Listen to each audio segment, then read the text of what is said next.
Bonjour à toutes et tous. On va parler de toilettes scolaires aujourd'hui. Voilà bien un impensé dans nos réflexions pédagogiques et dans l'accompagnement qu'on a de nos élèves, alors qu'elles accueillent leur corps et nos corps aussi, par la même occasion.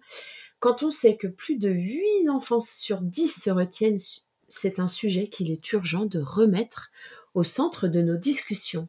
Alors pour parler intimité, genre et sociabilité, j'ai la chance d'accueillir Lucette Collin et Gladys Chicharo, co-autrices du livre Les petits coins de l'école, genre, intimité et sociabilité dans les toilettes scolaires. Lucette et Gladys, dites-nous qui vous êtes. Alors, je commence. Oui.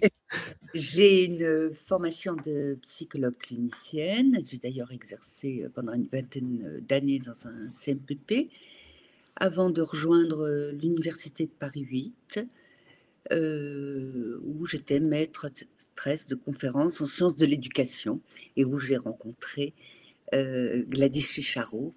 Nous faisons d'ailleurs partie du même laboratoire, les 4 auteurs de ce livre-là, un laboratoire qui s'appelle Experis et qui est très centré sur les situations informelles au sein des établissements. Gladys pour les toilettes. Donc moi je suis Gladys Chicharo, je suis ethnologue de formation. J'ai beaucoup travaillé sur la Chine, sur les écoles et sur la vie des enfants aussi en dehors des écoles en Chine. Et donc ensuite, j'étais recrutée comme maîtresse de conférence à l'Université Paris 8 au département sciences de l'éducation. Et... Pardon. Allez, non c'est bon. Avant de partir dans le vif du sujet, comment vous êtes venu et pourquoi avez-vous choisi ce sujet d'étude que sont les toilettes? Alors, je l'ai entendu là dans la présentation de Lucette sur les moments informels, mais spécifiquement, est-ce qu'il y a quelque chose qui détermine ce choix d'étude des toilettes? Alors, moi, je pense que mon travail de psychologue clinicienne a joué sur cet intérêt que j'ai porté aux toilettes. J'entendais dans des séances de psychothérapie des jeunes, que c'était une question importante, surtout dans ce rapport à la construction de l'activité. Et donc, comme je disais, on était très intéressés par tout ce qui se joue justement dehors de la classe, une espèce de curriculum informel finalement, qui se fait au niveau scolaire. Il y a eu des études très intéressantes qui ont été faites sur la cour de récréation et qui ont éclairé aussi un peu ce qui se jouait au niveau de la vie des enfants et des jeunes. Et ce que j'avais remarqué, c'est que ces recherches laissaient tomber quand même les toilettes, qui sont un moment très important dans la cour de récréation. D'où l'idée d'aller voir quand même ce qui s'y passe et de ne pas laisser cela uniquement aux médecins qui, depuis très très longtemps, alertent sur les problèmes des toilettes, ou uniquement le discours hygiéniste, c'est-à-dire de comprendre vraiment ce que les enfants et les jeunes vivaient dans les toilettes. Gladys, un autre élément de réponse sur le choix de ce sujet d'étude? C'est Lucette qui avait proposé cet objet d'étude. Et c'est vrai que moi, le détour par la Chine, où justement les choses se passent différemment, me permettait d'avoir un regard étranger d'une certaine manière, de revenir sur les toilettes scolaires françaises que je connais bien, puisque je suis passée par elles, mais en ayant vécu d'autres choses. Et donc réinterroger ça qui peut sembler une évidence, mais qui en fait n'est pas du tout évidente.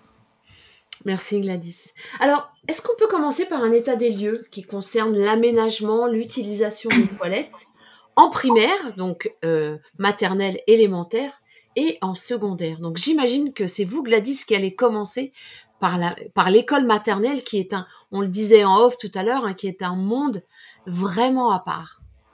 Alors oui, l'école maternelle, en effet, c'est un monde à part parce que les toilettes sont un espace mixte, donc à la fois pour les petites filles et petits garçons, ce qui ne sera plus le cas à partir de l'élémentaire.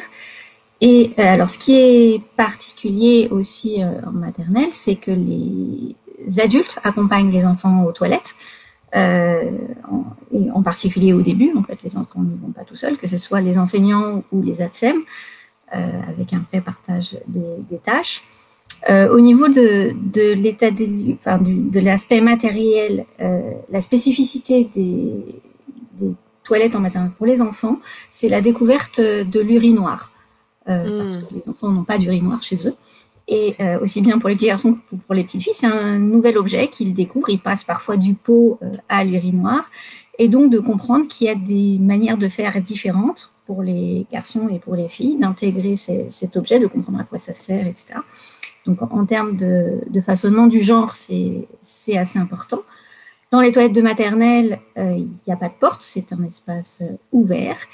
Et alors maintenant, il y a de plus en plus des petites cloisonnettes, petites cloisons, oui, tout à fait. Mais qui, en réalité, permettent de ne pas voir ce que fait le voisin, mais les personnes qui se trouvent en face, et en plus comme on y va collectivement, voient tout ce qui se passe. Et très souvent, ce qui nous a frappé, c'est que la porte d'entrée de l'espace toilette collectif est maintenue ouverte ou est vitrée. Très souvent, elle est vitrée. Donc ça, c'est la maternelle. Au niveau du primaire, pour les enfants, ce qu'ils découvrent, c'est que ce sont des toilettes fermées, enfin individuelles, notamment pour les cuvettes, et donc avec des portes, donc c'est la nouveauté. Et la deuxième nouveauté, c'est que ça devient le seul espace non mixte dans l'école mixte. C'est uniquement à cet endroit-là qu'il y a une séparation filles et garçons à partir de l'élémentaire. Au niveau et les adultes en élémentaire se retirent, enfin, n'accompagnent plus. De temps en temps, mais ils viennent voir quand ils imaginent qu'il peut se passer quelque chose. Mais les enfants sont censés être autonomes à ce niveau-là. Au niveau oui. Pardon. Non, mais j'ai une question. Je vous la poserai après l'état des lieux sur l'élémentaire parce qu'il y a quelque chose qui me vient et qui me questionne. Voilà, allez-y. D'accord. Je vous en prie. Donc au niveau je vais terminer juste collège-lycée et puis Lucette prendra la suite sur d'autres éléments.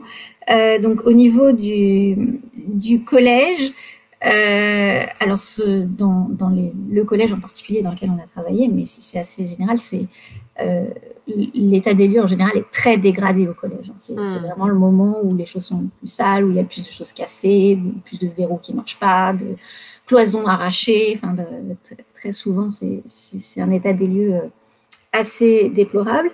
Les adultes, en tout cas les enseignants, se tiennent le plus à distance possible.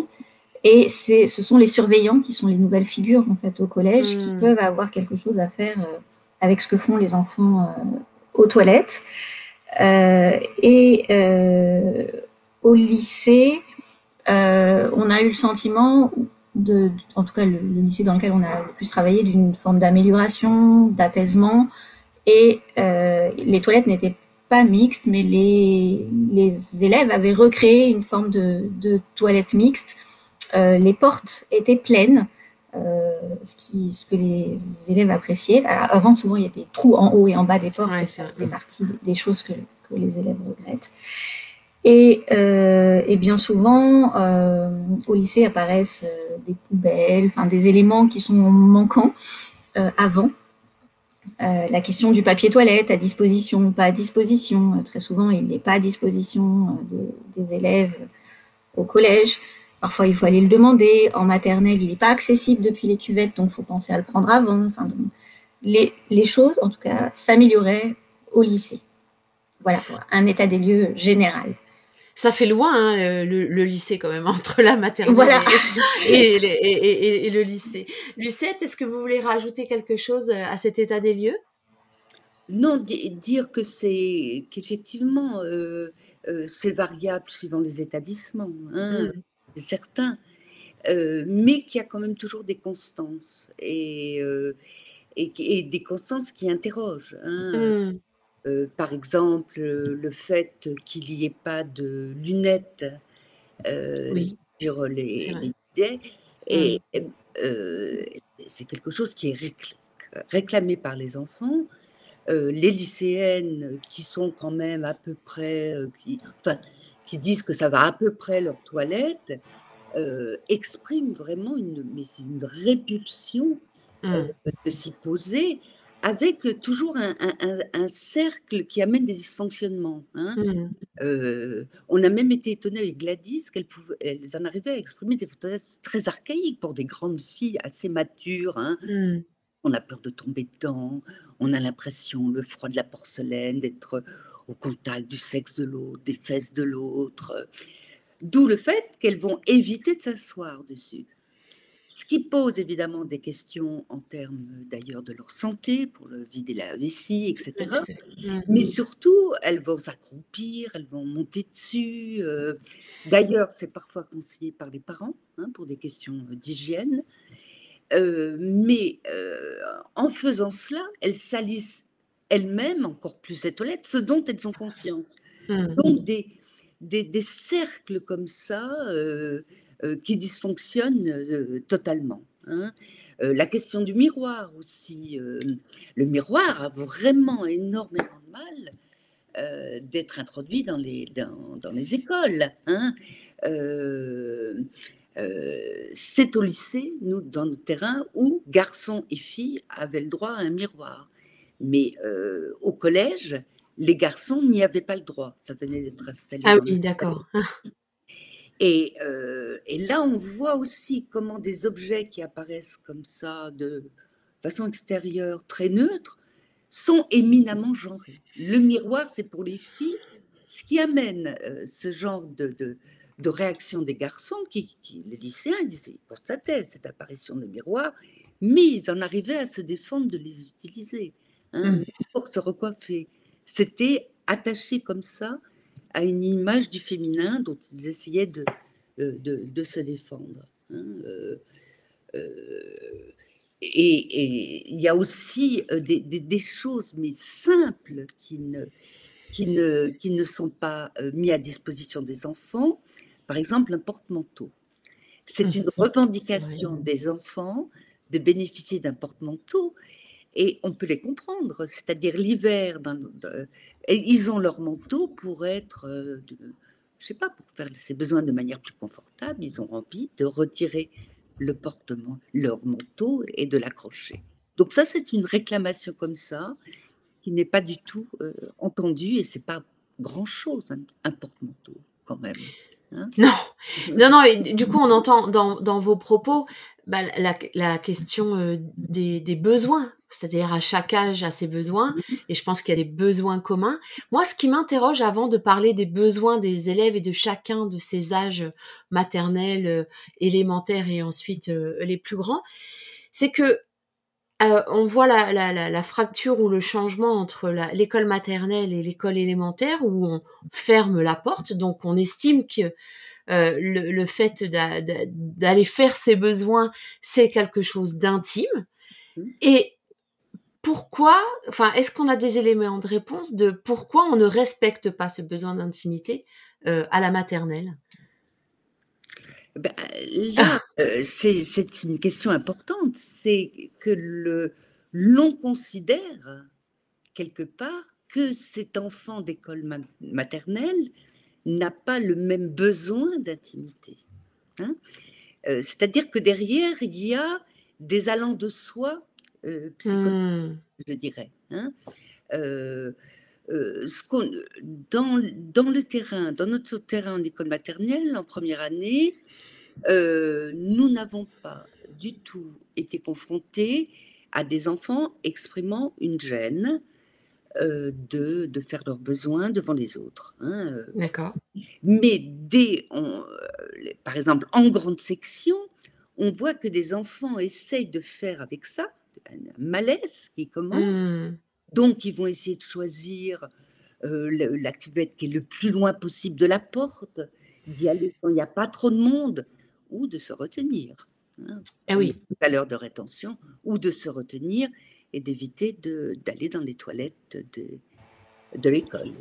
Gladys, vous avez un élément de réponse complémentaire à cette interrogation qui me venait? Il y a un élément historique et anthropologique, en fait. Pendant longtemps, on a considéré que jusqu'à un certain âge, les enfants étaient neutres d'une certaine manière. Asexués, en fait. Asexués d'une certaine manière. Okay. Jusqu'à un certain âge, on les habillait de la même façon pendant longtemps. Donc, je pense qu'il y a des éléments qui restent sur le fait que jusqu'à 6-7 ans, c'est pas une question pour. D'accord, c'est une non-question. Ok. Mais en même temps, on leur met quand même des urinoirs et des cuvettes. Et aux petits garçons qui veulent aller sur les cuvettes, on les oriente plutôt vers les urinoirs. Donc c'est assez paradoxal. Et en plus, on leur met des cloisonnettes. Oui, c'est ça. Même si ça cache pas grand-chose, comme disent les directeurs et les enseignants, il y a une espèce de satisfaction, comme si ça permettait de respecter quand même l'intimité de l'enfant. Et puis c'est mignon, c'est petit, c'est... Alors parlons des besoins de ces enfants à l'école maternelle, à l'école élémentaire et ensuite chez les plus grands. Gladys, vous commencez par l'école maternelle ? Au niveau de la maternelle, il y a un des éléments vraiment importants qu'il est apparu en petite section. Donc les enfants doivent être propres. Hein. En tout cas, c'est quelque chose qui est entendu, même si les textes sont beaucoup moins clairs là-dessus. Et qu'il peut y avoir des différences dans les appréciations des enseignants et des ATSEM, mais en tout cas, il ne doit pas y avoir de couches à l'école. Et donc, il y a tout un travail sur ces enfants qui sont censés devenir propres, parce qu'en réalité, on accueille beaucoup d'enfants qui ne sont pas complètement propres ou pas complètement continents. Mais il y a cette idée que l'école va faire les choses relativement vite. Donc, il y a ça c'est le premier point en entrant en maternelle. Mais le deuxième besoin, finalement, que les enfants expriment d'une manière ou d'une autre, pour certains, c'est le problème du non-essuyage des fesses. On considère maintenant que les enfants doivent être capables de s'essuyer tout seuls les fesses. Les adultes touchent le moins possible le corps des enfants, et même les ATSEM, avec tout un discours sur l'autonomie, en fait, mis comme quelque chose de positif. Et donc, les enfants, par rapport à ça, ne savent pas, hein, la plupart des enfants ne sont pas du tout autonomes à 3 ans et ne sont pas capables de s'essuyer les fesses. Donc soit ils arrêtent de faire caca tout simplement à l'école, ce qui arrive très très vite, en fait, en quelques mois. Soit ils reviennent avec les culottes sales à la maison. Et c'est une sorte de tabou, personne n'en parle. Et nous-mêmes, en discutant avec les enseignants et les parents, c'était pas évident de comprendre réellement, enfin que les gens disent réellement comment cela se passait. Donc ça me paraît être un des besoins qui est plus pris en charge, en tout cas plus pensé, avec évidemment un lié au contexte de peur de la pédophilie, en fait. Tout à fait. Où les adultes se tiennent le plus à distance possible du corps des enfants. Donc c'est surtout ça.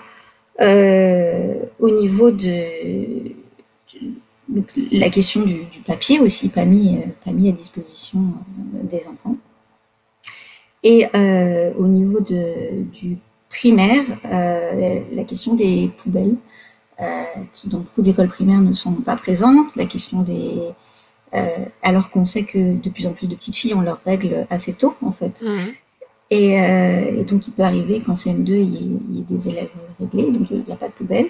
Il peut y avoir la question des balayettes, en fait. On demande aux enfants d'être propres, mais en général, il n'y a pas de balayettes dans les toilettes qui sont accessibles. Voilà, donc ça, ce sont des éléments. Et puis, la question en élémentaire, des verrous qui sont difficiles à fermer ou qui ne ferment pas, ou qui fait qu'on est obligé d'y aller à 2 pour se sentir en sécurité. Et aussi les lavabos, enfin les robinets, bien souvent, alors beaucoup dysfonctionnent, hein, ou en maternelle, parfois ils sont trop durs pour que les enfants appuient dessus.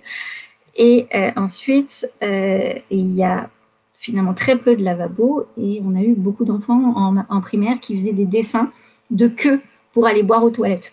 Parce qu'il n'y en a pas assez, tout simplement, et ils vont pas forcément aux toilettes pour faire pipi ou caca, hein, même généralement ils n'y vont pas pour ça, puisqu'ils se retiennent. Ils ont appris à se retenir dès la maternelle, mais en revanche, ils y vont pour boire, et là, il y a la queue. parce qu'il n'y en a pas assez. Oui, donc on voit des besoins physiologiques plus qu'évidents et primaires qui ne sont pas satisfaits, avec toutes les conséquences sur la santé. Lucette, vous voulez prendre le relais sur les plus grands?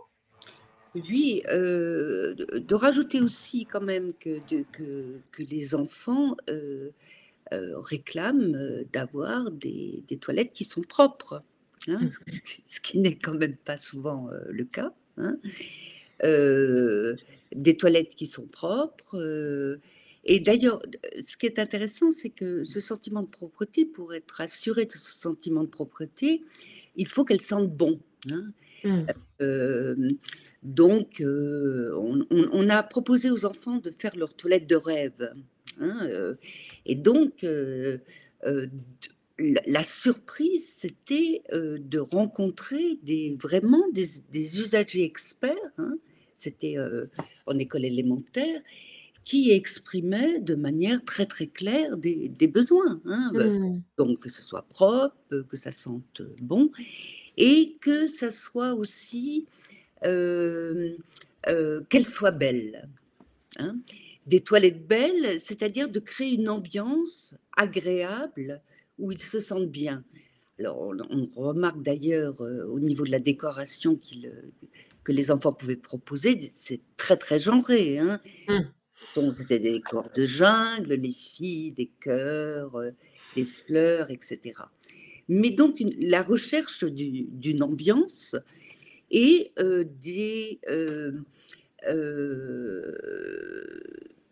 évidemment du papier, tout ce qu'on a dit, un porte-manteau, des portes qui vont du bas jusqu'en haut, et quelque chose aussi qui s'étaye sur cette construction du sentiment d'intimité, hein.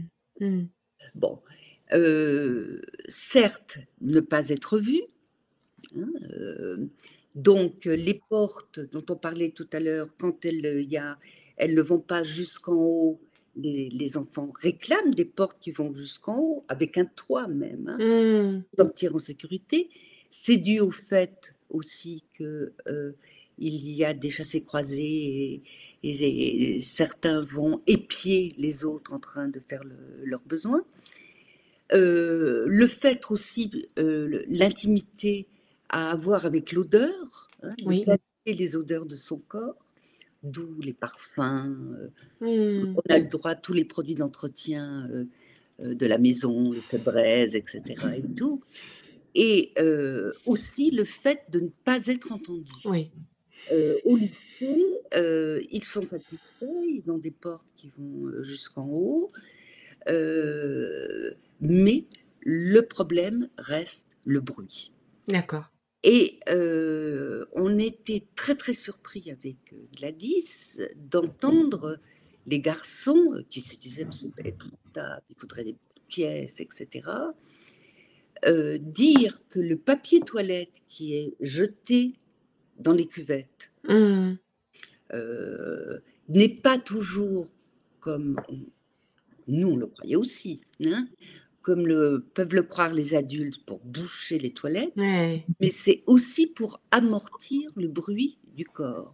Eh oui. Et ils sont du corps intime, et ils sont très très précis, parce que c'était, mais attention mesdames, hein, il faut en mettre des couches, hein, Oui, tout à fait. expliquant le problème en question.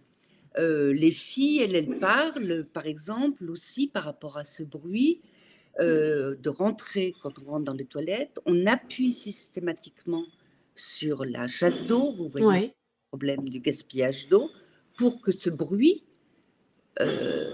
cache comme ça le bruit du corps. Donc Mmh. une intimité qui est en train de se construire, qui est très très fragile et qui est très très importante pour ce bien-être des enfants. Dans les dessins quand même que les enfants ont fait sur leur toilette réelle, parce qu'on leur avait aussi demandé de dessiner leur toilette réelle et leur toilette de rêve, c'est surprenant, mais surprenant à quel point les toilettes réelles, on sent un mal-être, Mmh. et c'est noir, c'est sale. Enfin, les enfants expriment très très bien ce qui s'y passe.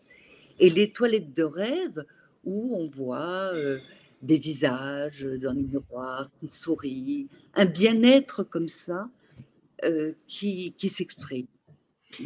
Oui, donc le mal-être, il n'est pas tant sur les fonctions d'aller faire pipi ou caca, c'est bien sur le lieu dans lequel on propose à nos enfants d'aller exercer leurs fonctions vitales, quoi. Oui, lié aussi à ce faire pipi caca, quand on fait pipi caca, ce besoin de sentiment d'intimité, C'est ça, tout à fait. d'avoir un sentiment d'intimité qui est respecté.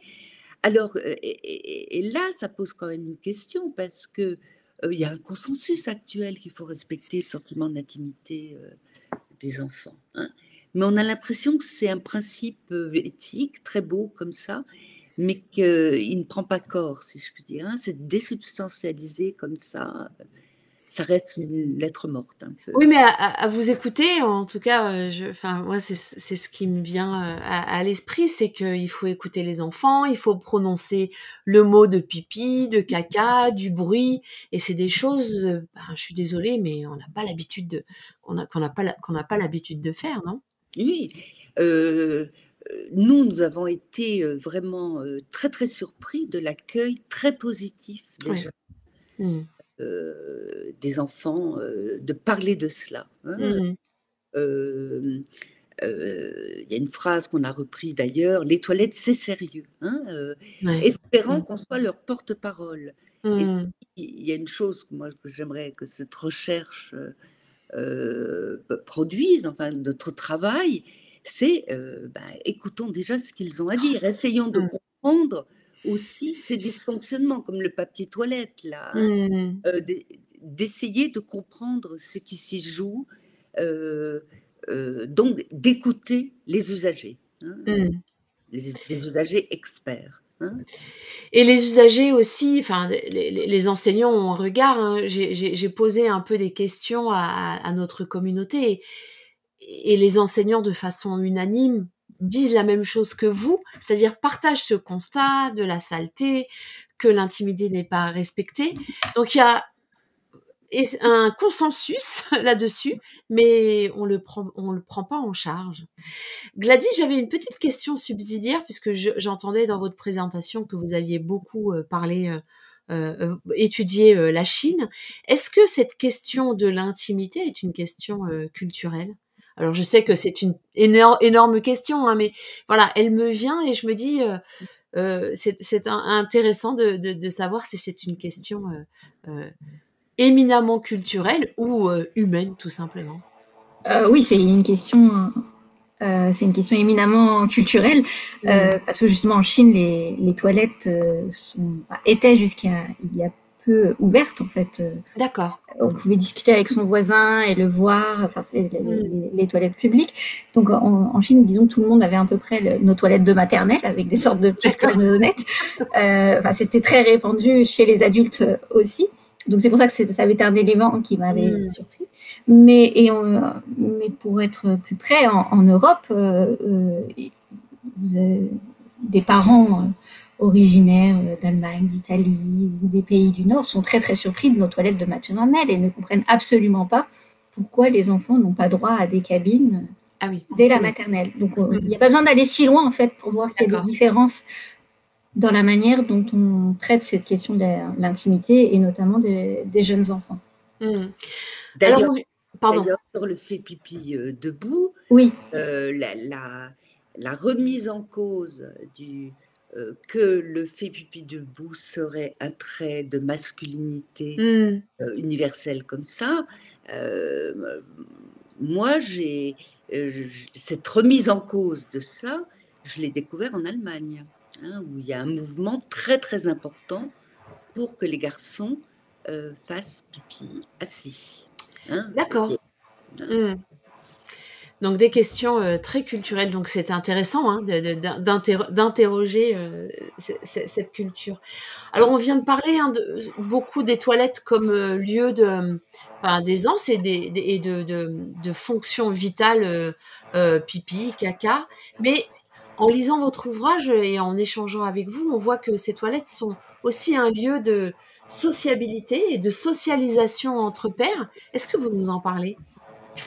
Alors, au niveau de la maternelle, les enfants découvrent surtout les jeux d'eau, en fait, très rapidement. Donc, c'est l'endroit où il y a de l'eau, on peut s'arroser.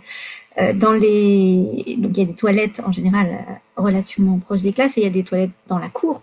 Donc, les toilettes de la cour sont une extension de la cour et constituent souvent aussi un lieu refuge dans les moments les jeux de chat, de course-poursuite, etc. On va se réfugier dans les toilettes, éventuellement on prend de l'eau dans la bouche et puis après on va cracher sur son voisin. Donc c'est un lieu important, c'est un lieu où on se retrouve, c'est un lieu où on est à l'abri des adultes, parce qu'évidemment, en général, les adultes n'apprécient pas que les enfants se crachent dessus. Donc c'est un lieu entre enfants. On a été surpris aussi de voir dès la maternelle les petites boulettes de papier collées au plafond. Enfin, donc on apprend très très vite en maternelle. C'est un lieu aussi de retournement où les enfants recréent leurs propres règles et forment une mini-société.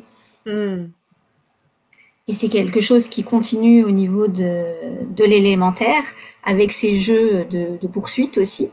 Et dans la mesure où les toilettes deviennent non mixtes, c'est le lieu aussi où les enfants, où les filles apprennent que les garçons vont venir les voir et donc elles vont se cacher aux toilettes.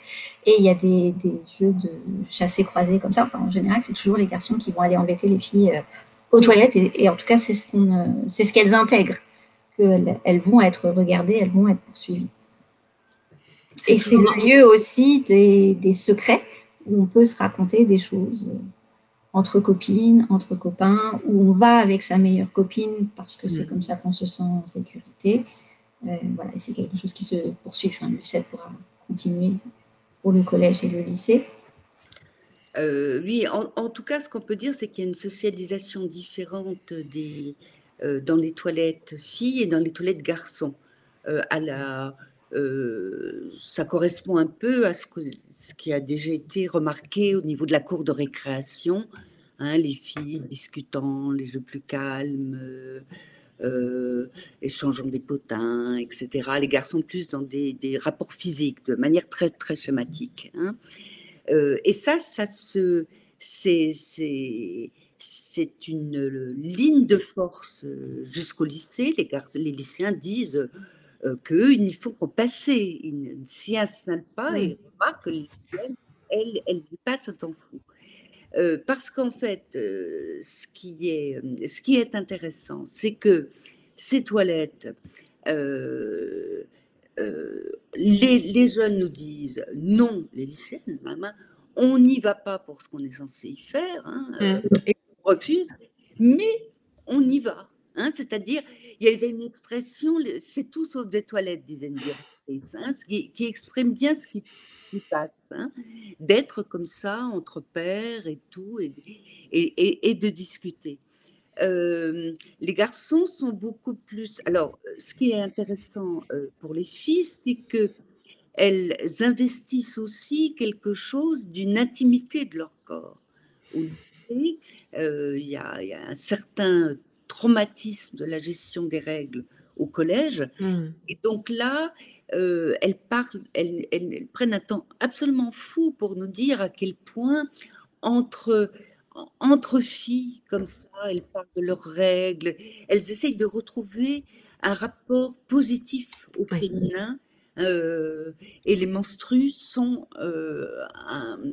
un point essentiel de ça, qui organise ces échanges entre les filles. Alors, il y a aussi, en termes de socialisation, c'est quand même le lieu qui échappe au regard de la communauté éducative, hein, grâce au droit à l'intimité ou à cause du droit à l'intimité. Hein, bon.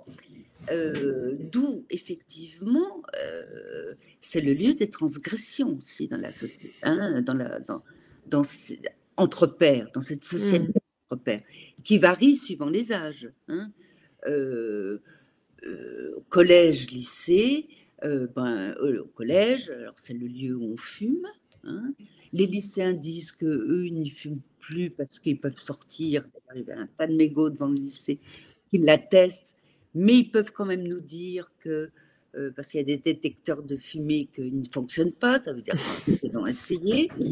C'est le lieu du téléphone portable, hein, avec la complicité des parents qui parfois règlent des trucs d'organisation familiale. Je rentre trop tard ce soir, bah, t'iras chercher le pain, etc. Bon, hein, donc c'est le lieu où on regarde son téléphone.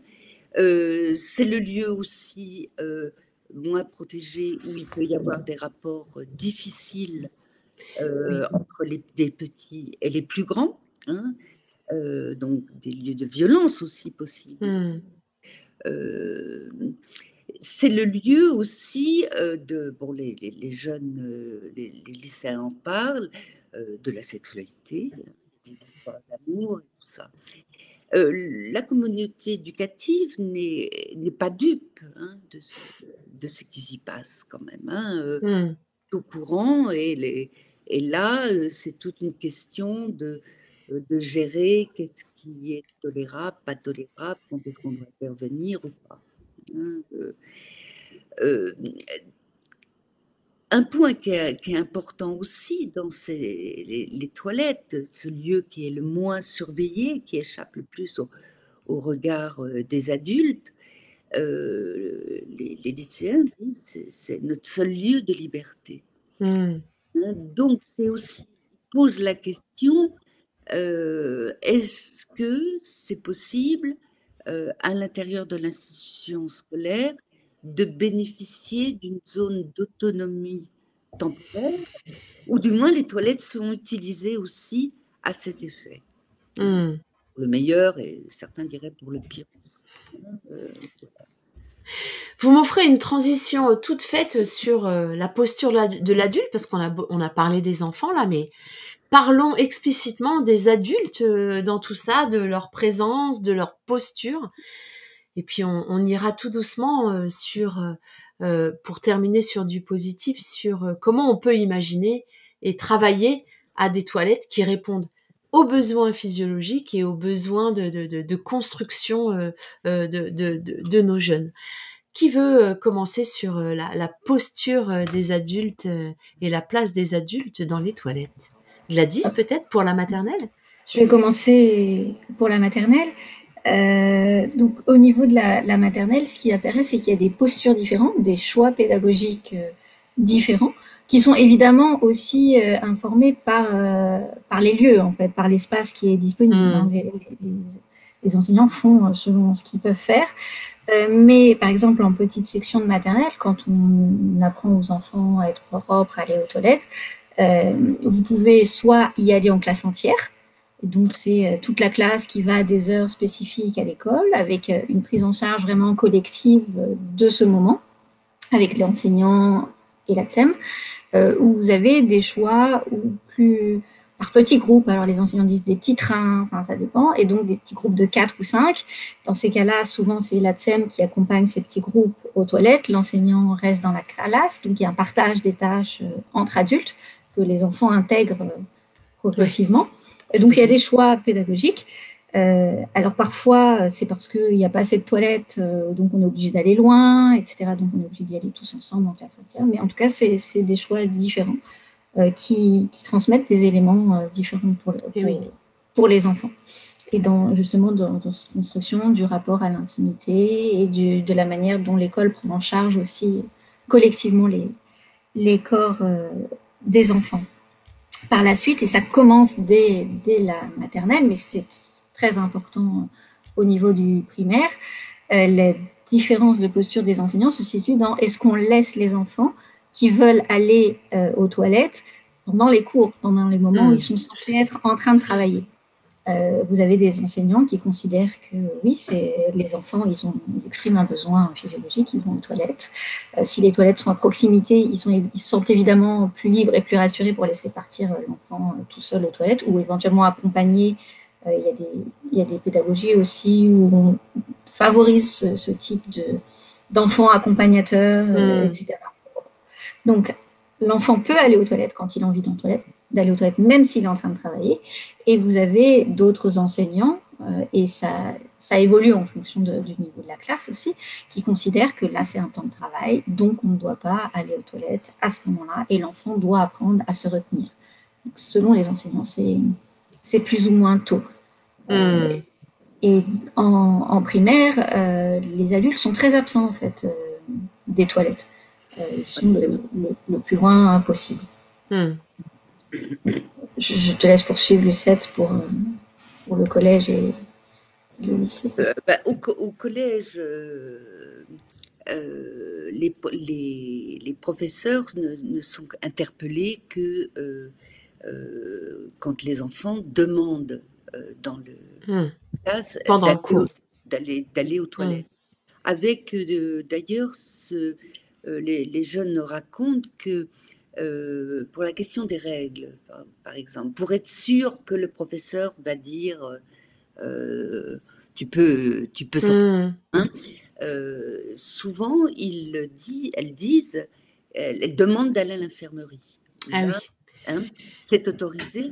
Et on s'est demandé avec Gladys si ça ne contribuait pas à pathologiser la question des règles. Hein, mais c'est une manière qu'elle trouve pour pouvoir, sans avoir à parler de ça de manière directe. Hein. Il y a une peine au collège pour parler de cela.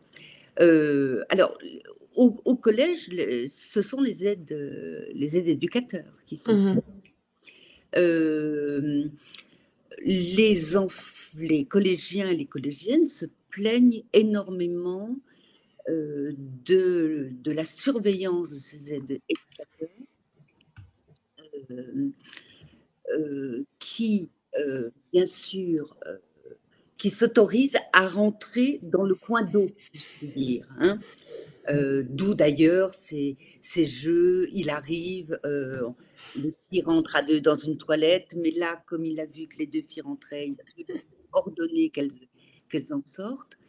Et ce qui est intéressant, c'est que cette intrusion des aides éducateurs dans le coin d'eau est remis en cause aussi par rapport à un sentiment d'intimité, dans la mesure où les filles, par exemple, c'est surtout une revendication des filles, devant le miroir, quand elles se coiffent, quand elles se maquillent même, font de cet acte-là quelque chose qui les concerne elles-mêmes. C'est-à-dire qu'il n'y a pas à les surveiller. Elles remettent en cause cela. Au lycée, dans le lycée, les aides éducateurs ne rentrent pas. Il y avait quand même des caméras dans les couloirs qui permettaient de voir l'entrée dans les toilettes. Et par rapport au coin d'eau, les lycéennes, mais toutes unanimement disent, on ferme cette porte parce que dans ce coin-là, c'est notre lieu à nous, on n'a pas à nous juger comme ça au niveau de notre rapport au miroir et tout. Alors, il faut dire qu'elles se plaignent beaucoup que quand les aides éducateurs rentrent comme ça, ils se permettent d'avoir des jugements sur le maquillage, etc. Elles considèrent que c'est tout à fait illégitime, hein, avec un combat comme ça, de dire oui, c'est certain qu'il y a une aliénation. Les lycéennes, elles disent, on est obsédé par ça, mais ça ne sert à rien de nous embêter avec ça. Et c'est aussi un acte d'émancipation. C'est le fait à l'adolescence de travailler son être femme. Hein. Et en tout cas, elle refuse d'être jugée au nom d'une définition négative. Hein. Il y a une revendication à ce niveau-là. Les lycéens sont très satisfaits de ne plus avoir de surveillance. En même temps, parfois, quand ils racontent leur expérience, ils montrent aussi les limites. Par exemple, au collège, même s'ils se plaignent de ça, on a eu droit à un discours assez dramatique d'une jeune fille qui avait fait une tentative de suicide.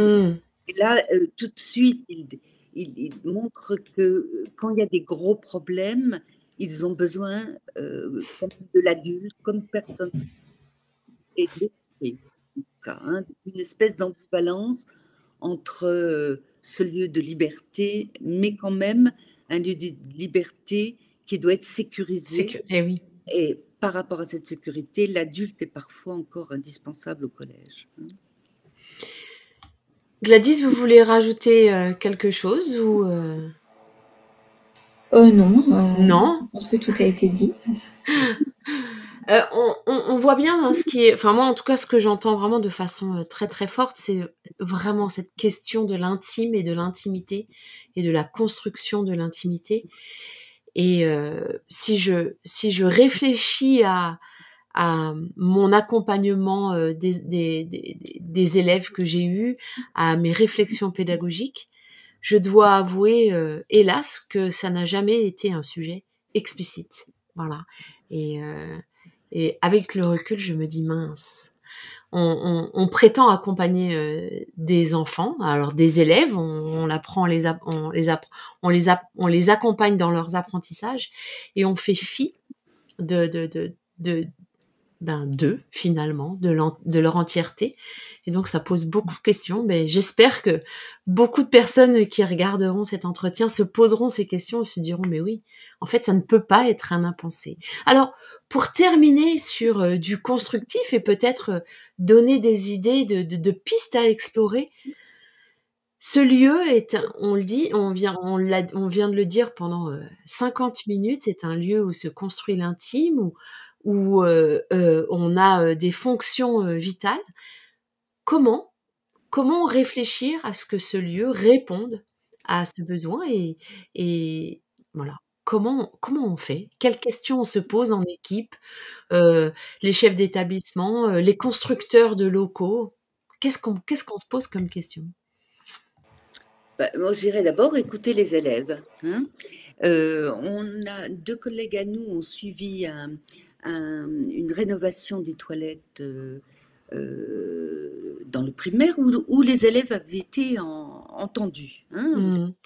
et ils réclamaient un poste de musique. D'accord.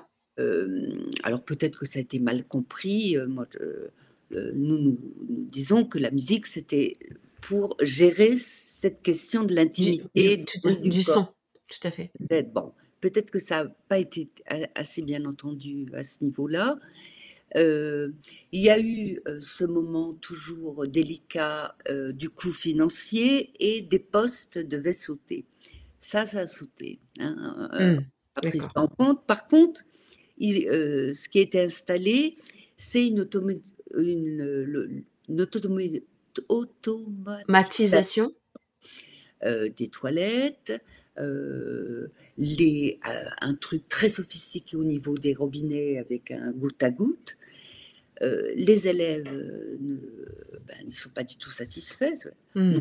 ils sont pas contents, mais d'une part parce que quelque chose du sentiment d'intimité n'est pas résolu et ils ne supportent pas cette automatisation. Mmh. Ils revendiquent même, disent c'est beaucoup plus simple, on peut appuyer sur une chaise, sur le bouton de la chaise d'eau quand même. Mmh. Oui, c'est ça, oui. Revendiquent quand même qu'ils ne sont pas des handicapés. Et en plus, ce goutte à goutte, dont on peut se demander si c'est pas pour éviter quelque part les débordements de jeux d'eau et tout, les empêche de boire comme ils le souhaiteraient. Ah oui, OK. Donc vous voyez euh, il faut partir de là, hein, je dirais. Euh, il y a aussi un autre problème, on l'a évoqué de manière subreptice, mais c'est quand même très important, c'est la question des toilettes mixtes. Mmh. Et par rapport à cette division genrée dans les toilettes, qui est quand même de plus en plus remise en cause, Mmh. hein, au niveau politique, par le mouvement LGBT, par exemple, hein, qui mettent en avant que ça exclut évidemment les transgenres ou les personnes en transition de genre. Hein. Nous, on n'a pas rencontré ce genre de problématique dans notre terrain. Hein. Et d'autre part, un point très très important, c'est que par l'interdit, un interdit implicite entre garçons et filles, ça convoque un imaginaire sexuel qui ne peut être qu'hétérosexuel. Hein. Donc, bon, ça semble aussi un impensé de l'école. Hein. Alors, en même temps, donc on voit de plus en plus dans les établissements l'institution de toilettes mixtes. D'accord. En même temps, la question est beaucoup plus complexe. Ça ne saurait absolument pas résoudre les problèmes. Mais enfin, je voulais en parler parce que c'est une question qui se pose actuellement de manière très très forte. Hein. Et en tout cas, nous sommes très très prudents. On ne remet pas en cause du tout hein, la nécessité d'introduire des toilettes mixtes, mais ça ne résout pas la question de cet ordre masculin, d'un certain ordre masculin qui règne dans l'établissement scolaire, dans l'institution scolaire, et qui n'est pas assez pris en compte. Hein. Par exemple, dans un collège, qu'est-ce qu'il faut faire? Le fait qu'il n'y ait pas de mise à disposition pour les filles de poubelles, c'est d'une violence symbolique absolument inadmissible. Hein. C'est comme si les règles n'existaient pas dans ce moment scolaire. C'est très, très, très violent et ça participe à réifier les règles en tabou, etc. Ça, c'est très, très violent. Mais c'est aussi la manière dont on regarde ces garçons qui vont envahir les toilettes des filles. Hein. Alors, il faut quand même penser que dans des toilettes adultes, ça s'appelle agression sexuelle. Oui, tout à fait. Alors, admettons qu'il n'y ait pas de sexualité infantile. Je ne partage pas ça, mais admettons même. Il y a quand même une relation là de toute puissance, de toute jouissance, de nier l'altérité de l'autre. On ne demande pas si la fille, elle a envie, pas envie, etc. Et ça pose quand même problème. Et ça pose d'autant plus problème qu'il y a une justification qui est donnée par ça. On peut regarder ça, oh, c'est des jeux d'enfants. Hein. C'est l'amour parce que les garçons à cet âge-là, ils n'osent pas dire qu'ils sont amoureux. C'est vrai, hein, niveau clinique. Mais qu'est-ce qu'on fait de cela oui, c'est ça. En tant qu'éducateur? On a par exemple l'exemple d'un garçon, un regard volé sur les fesses d'une petite fille pendant qu'elle faisait ses besoins. Les enfants commentent cela en disant « Oui, mais il l'aime ». Donc, vous voyez, le justificatif. Oui, tout à fait. Et qu'est-ce que ça va impliquer quand même au niveau de l'imaginaire de la rencontre, de l'amour, de la sexualité? On doit se poser des questions. Et les filles ne sont pas les seules qui ont ce problème-là. Les garçons souffrent aussi de cet ordre masculin, cette image de garçon qu'on leur donne, qui n'ont pas du tout envie de ces jeux ou d'aller voir les filles. Et ils sont aussi victimes d'être épiés aussi dans les toilettes par les autres garçons. Les autres, tout à fait. Là, c'était beaucoup plus difficile d'en parler avec eux. Il y a une gêne, une très très grande difficulté d'exprimer ce genre de problème. Donc là, on voit là, par rapport à votre question, que faire par rapport aux toilettes. Les toilettes, c'est un analyseur un petit peu de la place du corps de l'école, des rapports de comment on considère le corps intime des garçons, des filles. Que fait-on avec les enfants qui ne se situent pas dans ces catégories-là? C'est quelque chose d'énorme. Alors, vous vouliez terminer sur une note optimiste.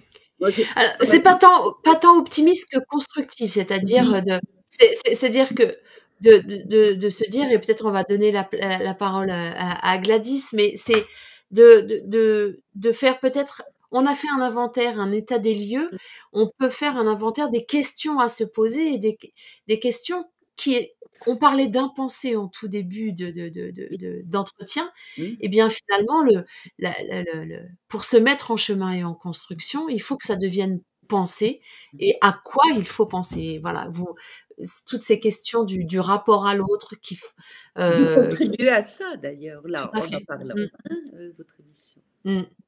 Gladys, est-ce que vous voulez ajouter quelque chose? Au niveau de l'impensé, on peut aussi faire la comparaison entre les toilettes attribuées aux enseignants et les toilettes attribuées aux enfants. Et on est allé dans des écoles où il y avait le même nombre de toilettes pour les adultes et pour les enfants, sachant qu'il y avait peut-être 20 ou 30 adultes et 300 enfants. Donc, ça donne une idée de la marge de manœuvre, en fait, pour redonner une place aux enfants dans les écoles. De voir il y a des éléments matériels très simples pour améliorer les choses. Et ça, Lucette l'a dit, il suffit d'écouter les enfants et ils disent ce dont ils ont besoin et réfléchir à...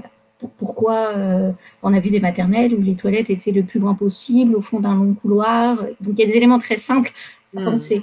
Et ensuite, il y a des éléments plus de fond sur cette question, de réfléchir au rapport de genre, au rapport d'âge. Au collège, il y a une différence entre un petit sixième et un grand troisième. Tout à fait. Ça peut avoir des conséquences aussi. Toutes ces questions-là.